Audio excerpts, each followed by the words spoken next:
परम सौभाग्य है, परम श्रद्धेय, परम पूज्य शिष्य प्रसाद महाराज जी, पूज्य सरकार गुरुदेव पधारे हैं। एक बार प्रणिपात करके इनका स्वागत करें। मेरा आपसे दो संबंध है। आप मेरे पूज्यपाद गुरुदेव भगवान, जिनसे हमने बहुत प्रारंभ में शिक्षा लिया भागवत जी का, कई हमारे शिक्षा गुरुदेव रहे, पूज्य डॉक्टर शिवकरण पांडे जी महाराज। बचपन में हमने उनसे शिक्षा ली थी श्रीमद् भागवत जी के, आपने भी उनसे शिक्षा ली। एक नाते आप हमारे बड़े भाई हैं, अग्रज हैं, गुरु भाई हैं। और दूसरा संबंध आज का है हमारा, अभी भी हम आपसे पढ़ते हैं, सीखते, घर जाके गुरुदेव से कभी कभी, अभी भी निरंतर, जब भी वृंदावन में वास करते हैं तो आप हमारे गुरु भाई भी हैं और गुरुदेव भी हैं। आप आशीर्वाद देने पधारें। एक बार करतल ध्वनि करके इनका स्वागत करें। मैं बताऊं, हम लोग तो बहुत छोटे छोटे लोग हैं। इस देश के जितने बड़े कथावाचक को आप टीवी पे देखते होंगे, जिसके प्रति भी, जिनको भी आपने इंस्टाग्राम फेसबुक पे देखा होगा, वो सब कहीं ना कहीं व्याकरण की हर तरह की शिक्षा आपसे ही ग्रहण करते हैं। आप पधारे गुरुदेव। बोल गिरिराज महाराज की जय। मैं जयकार को ही मंगलाचरण कहूंगा, ज्यादा समय नहीं लूंगा। भगवान बांके बिहारी, राधा वल्लभ, राधा रमण, गिरिराज जी के श्री चरणों में कोटि कोटि नमन। व्यास मंच में विराजमान हमारे पूज्य व्यास जी, गतः 4 साल हुआ गुरु जी का शरीर शांत हुआ, तो शोक सभा में हम लोग जो है बड़े प्रेम से नेत्रपाल गुरु जी, आप श्री, मैं।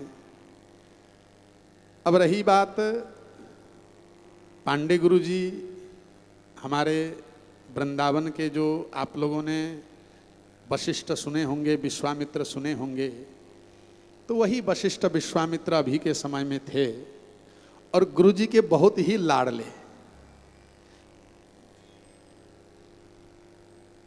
प्रत्येक व्यक्ति ठाकुर जी से प्रेम करता है, भक्ति करता है, इसलिए आप लोग आए हो।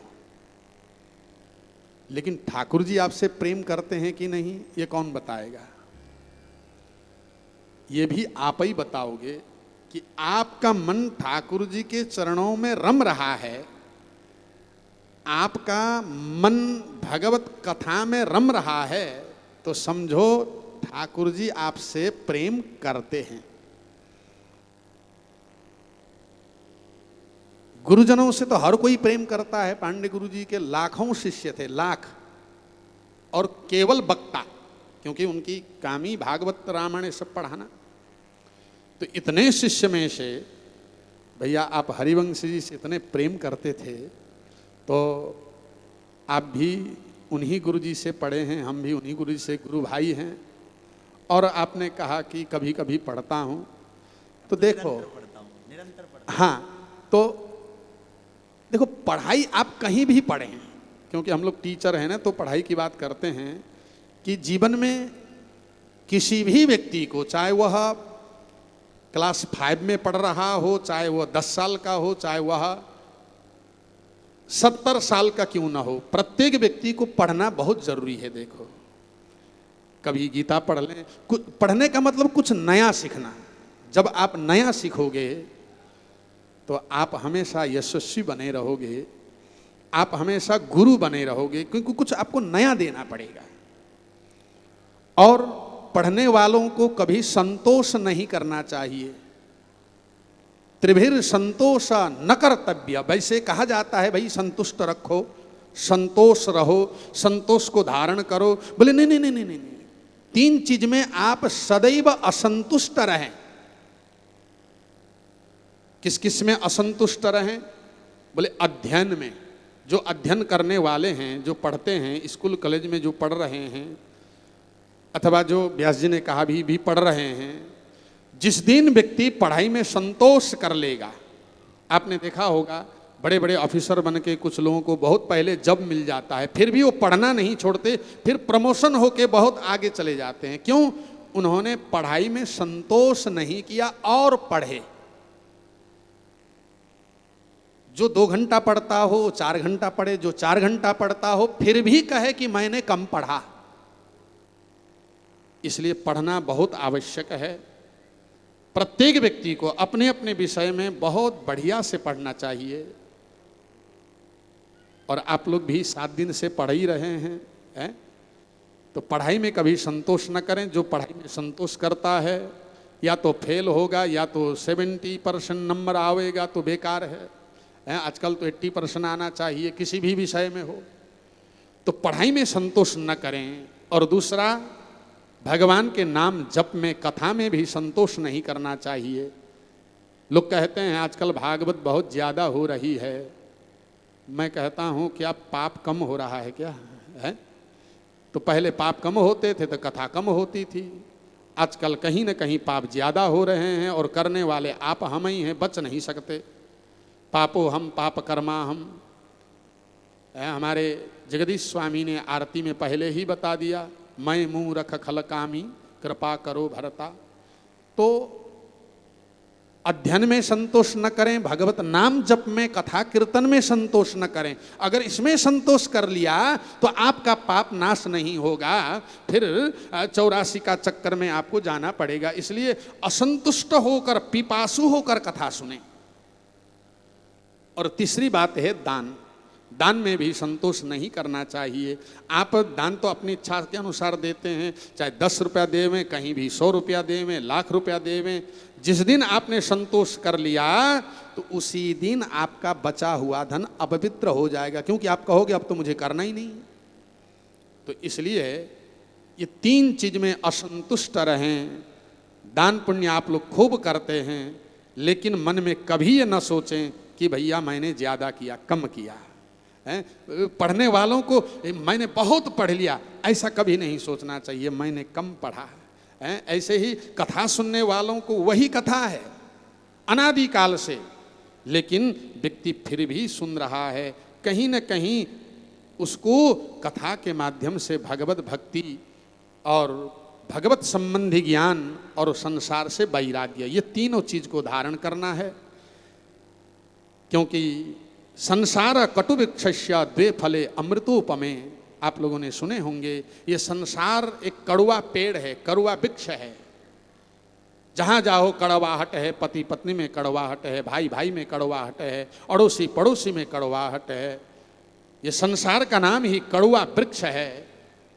तो फिर भैया आप लोग, हम लोग इस कड़वे वृक्ष में क्या कर रहे हैं? बोले नहीं नहीं, पेड़ तो कड़वा है, संसार कड़वा है, इसमें कड़वा घूंट पीना पड़ता है, सहन करना पड़ता है, बहुत तपना पड़ता है, लेकिन फिर भी हम क्यों जीवित हैं? बोले ये 2 अमृत फल पीने के लिए, खाने के लिए हम जीवित हैं। बोले क्या है वह? संसार रूपी कड़वा वृक्ष का 2 अमृत फल, सुभाषित रसस्वाद, जो आप लोग कर रहे हैं। सुंदर वाणी का रसास्वादन, व्यास जी आप लोगों को रसास्वादन करा रहे हैं, आप उसका आनंद ले रहे हैं। और संगति सुजने जने, दूसरा संसार रूपी कड़वा वृक्ष का अमृत फल है कि आप सज्जनों का संग करें। दुर्जनों से आप बिल्कुल कीप डिस्टेंस। सद्भिरेव सहा सीता सद्भि कुर्वीत संगतिम सद्भिर विवाद मैत्रिम च ना सद्भि किंचिदाचरेत। सज्जनों के साथ रहें, सज्जनों के साथ उठे बैठें। जो कुछ भी करना हो, बोले लड़ाई भी करना हो तो सज्जन से करो, दुर्जनों से लड़ाई नहीं करना चाहिए। तो इसलिए जो है आप लोग बड़े भाग्यशाली हैं जहाँ से भी आए होंगे। सबसे पहले तो आपने ब्रज चुना, और ब्रज में भी गिरिराज जी की तलहटी, गिरिराज जी की महिमा तो हम क्या बतावें आप लोगों से। ब्रजवासी बताते हैं भाई हमारा तो जन्म ब्रज में नहीं हुआ, आसाम में हुआ, लेकिन ब्रज में 30 साल से रहकर भागवत अध्ययन अध्यापन करने का सौभाग्य मिला। किंतु गिरिराज जी के विषय में जो शब्द है, गंधमादन यात्रायाम यत् फलम लभते नरः तत्फलम लभते सम्यक गिरिराजस्य दर्शनात्। आप गंधमादन की यात्रा करते होंगे। गंधमादन यानी हिमालय, जहाँ बद्रीनाथ है, केदारनाथ है, गंगोत्री है, यमुनोत्री है, इन सब की यात्रा करने से जो फल मिलता है, बोले तत्फलम लभते सम्यक गिरिराजस्य दर्शनात्, वही फल गिरिराज जी का दर्शन मात्र से मिलता है। तो आप लोग इतने सौभाग्यशाली हो, मान लो आपने पूरी की पूरी जितने भी गंधमादन हिमालय में स्थित तीर्थ है, सभी तीर्थों का आपने आनंद ले लिया, सभी तीर्थों का दर्शन कर लिया। अगर आपने गिरिराज जी का दर्शन किया तो सचमुच आप लोग भाग्यशाली हैं और भगवान के परम कृपा पात्र हैं। देखो, ब्रज में आने का मतलब भाई जहाँ परिचय हो, जहाँ अपनापन हो, जहाँ कोई ना कोई संबंध हो, व्यक्ति वहीं जाता है, बिना संबंध में नहीं जाता। आप रास्ते में चलते हैं, हजारों शादी ब्याह पार्टी हो रहे, सब जगह थोड़ी घुसते हैं। जहाँ निमंत्रण हो, जहाँ निमंत्रण न भी हो, भैया ये अपना है, चलो भैया, भूल गया हो तो। ऐसे ही ठाकुर जी के आप यहाँ आए हैं, ब्रज में आए हैं, इसका मतलब आप सभी ठाकुर जी के प्रेमी हैं, तभी आप ब्रज में आ पा रहे हैं। ठाकुर जी के प्रेमी न होते, ठाकुर जी का प्रेम न होता तो आप लोग ब्रज नहीं आ पाते। बस इसी से आप समझ लो आप कितने बड़े भाग्यशाली हैं कि आपको 7 दिन ब्रज में रहकर ऐसे विद्वान, ऐसे वक्ता, ऐसे सज्जन, ऐसे मतलब मैं क्या क्या कहूँ व्यास जी के लिए, है ना, जितना शब्द कहूँ बहुत कम है। नहीं तो आजकल लोग कथा करने लग जाते हैं। हमारे भी पढ़ाए भी बहुत सारे शिष्य हैं, कहना तो नहीं चाहिए। कुछ लोग तो भैया रास्ता में देखते हुए भी मुंह मोड़ लेते हैं, कुछ कुछ कहते हैं हाँ हम जानते हैं। तो हर प्रकार के लोग पाए जाते हैं दुनिया में। लेकिन व्यास जी कह रहे थे मुक्त कंठ से हम अभी भी पढ़ रहे हैं। तो प्रत्येक व्यक्ति को इसी प्रकार निश्चल होकर, निष्कपट होकर, सहज भाव से जीवन जीना चाहिए। निर्मल मन जन सो मोहि पावा, मोहि कपट छल छिद्र न भावा। जो निर्मल मन होता है इसी प्रकार निर्मल और स्पष्ट बोलता है। तो आप लोगों ने व्यास जी के श्रीमुख से कथा सुने। इसको कथा नहीं, ये साक्षात भगवान का आनंद रस है, जो सच्चिदानंद रूपाय। सदरूप किसी ने नहीं देखा। क्यों? बोले उसका रूप है ही नहीं। बिनु पद चलई सुनई बिनु काना। चिद्रूप बोले स्वप्नावस्था में अनुभव कराता है, वो भी अदर्शनीय रूप है। और आनंद रूप जो व्यास जी आप लोगों को कान के माध्यम से हृदय में ठाकुर जी को स्थापित करा रहे हैं। प्रविष्ट कर्णरंध्रेण स्वानाम भाव सरोरुहम धुनोति समलम कृष्ण सलिलस्य यथा शरत। कान के माध्यम से, जब कथा के माध्यम से भगवान हमारे अंदर जाते हैं, बोले किसके मुख से? ऐसे विद्वान के मुख से, ऐसे निश्चल विद्वान के मुख से, ऐसे ब्राह्मण के मुख से जब आपके कान में कथा जाएगी तो वह कथा से कथा नहीं जा रही है, आप ठाकुर जी को अपने अंदर ले रहे हो। क्योंकि भागवत साक्षात भगवान का श्री विग्रह है। व्यास जी ने आपको बताया कि भगवान श्री कृष्ण धरती छोड़कर जब जा रहे थे, बोले सोचा कुछ छोड़ के जाऊं भक्तों के लिए, राम ने कुछ नहीं छोड़ा। बोले हनुमान जी अपने आप छूट गए, क्योंकि वहां कथा नहीं मिलती है वैकुंठ में। हनुमान जी ने कहा भैया मैं राम के बिना रह जाऊंगा, राम कथा के बिना नहीं रहूंगा। राम कुछ छोड़ के नहीं गए, लेकिन राम सेवक स्वतः कथा के लिए रह गए। लेकिन कृष्ण ने तो कुछ न कुछ छोड़ा आपके हमारे लिए। बोले क्या छोड़ा?